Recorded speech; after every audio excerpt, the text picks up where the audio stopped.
Hey everyone, thanks for Oh, joining us. We're the Hatch Homes Group, and this is our weekly Portland market housing update. And before we get into our main topic today, we're going to talk about buyer fears that we're hearing right now. We just want to remind you that if you're liking this, then please remember to like and subscribe, and you can get it every week.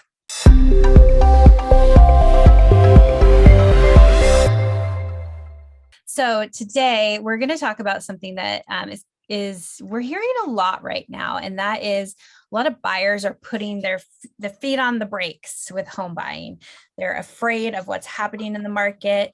And, you know, honestly, with the interest rates going up, inflation, everything happening in the world, the media is picking up things that we actually see fairly regularly seasonally in the Portland real estate market, but they're spinning it into more of a fear. And so for us as realtors, you know, we see these things happen every year, and it gets a little frustrating for us to have our buyers finally getting into a position. We're starting to get into that season where it's a lot better for buyers, and that's when they want to put the brakes on it. This is not the time to put the brakes on it. And these are the reasons why. We're going to dive a little bit deeper into the Portland seasonality, the interest rates, and multiple offer trends. Yeah. So let's talk about the seasonality and the reality of what we see almost every year is that up and down, you know, a little bit earlier this year, we're in June when we're recording this, and, you know, we're seeing a lot more price reductions a little bit earlier in the year than normal. And, you know, that has a lot to do with everything that has been happening that we just covered and we cover in other videos. But the key factor there is that sellers are looking to price it at the peak market time. And the peak market could have been in March or April. And if you're in June and you're trying to sell for what your neighbor sold for or something a few months ago, it may not be the same experience. And so we've seen them trying to test the market by pricing at peak prices and then having to do some price reductions. It doesn't mean that prices are going down or they will go down, because we always see this fluctuation in the buyer, you know, the pricing, and then the buyer motivation comes into that as well. yeah, if you look at the graph of active listings, they peak in September, but the sales and the pendings peak around June, the end of June. So there's that lag. And what I could see happening this year, sellers have been used to having these great rise in prices, but as the inventory will change with that trend, they'll become more reasonable. Yeah, absolutely. We're talking about the buyer motivation that is affecting the market in the way of competition. I mean, right now, you know, I think a lot of sellers expect that, you know, 3 days on market, then they're going to have an offer. But we've seen that trend a little bit longer, and not in all cases, but in a lot of homes, it's more like maybe 7 to 10 days. And so if they're not having that offer right out the gate, that's when also price adjustments are happening as well. But also, like, the competition is getting a little bit better for buyers, and so now is not a time to put the brakes on because your odds are so much better. I mean, if you're going up against 2 or 3 offers rather than 10 or 12 other offers, you could have a better opportunity and a better chance to get the house. Yeah, you'll probably have to still, if you're in a multiple offer situation, you're still going to have to write a really strong offer, but it's more about the odds of you getting it, because most people are writing strong offers. So the odds is a big deal. It's getting better and more in buyers' favor. So that's nice. And that wouldn't you want to be a buyer when you have more motivated sellers being a lot more motivated because maybe their house isn't selling in 3 days?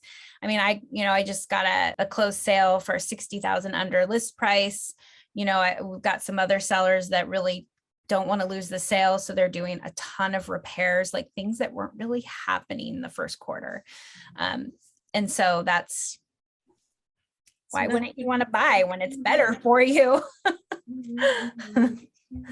And I mean, obviously, John, we know the interest rates has played an affordability factor that has shifted buyer motivation. Yep, for sure.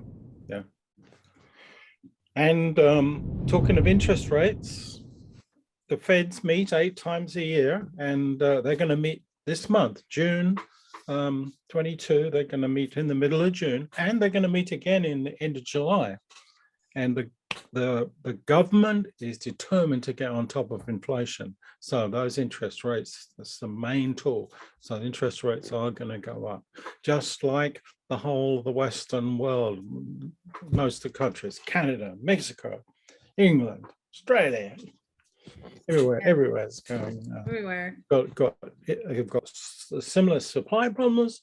They've got inflation, so it's a worldwide issue, and we must expect that to go back to levels that we had earlier, some years ago.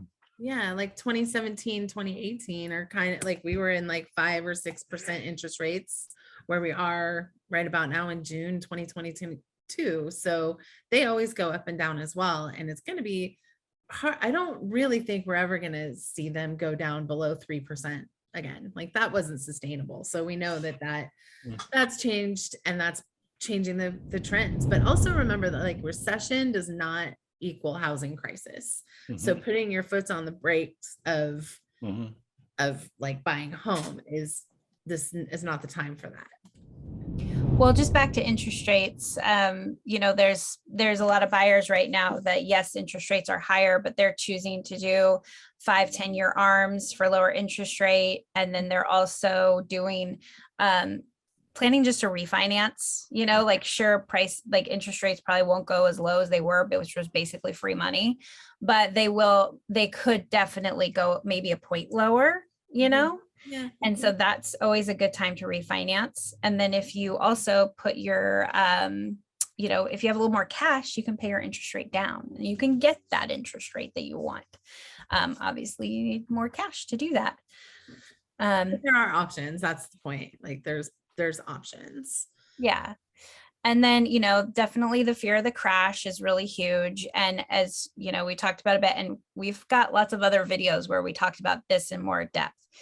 I really think that buyers are going to regret thinking, oh gosh, we're going to crash, so I'll wait a year, because all the signs point to, even if we're not going to have the crazy appreciation that we have, which we all think is good, we want a little bit more balanced market.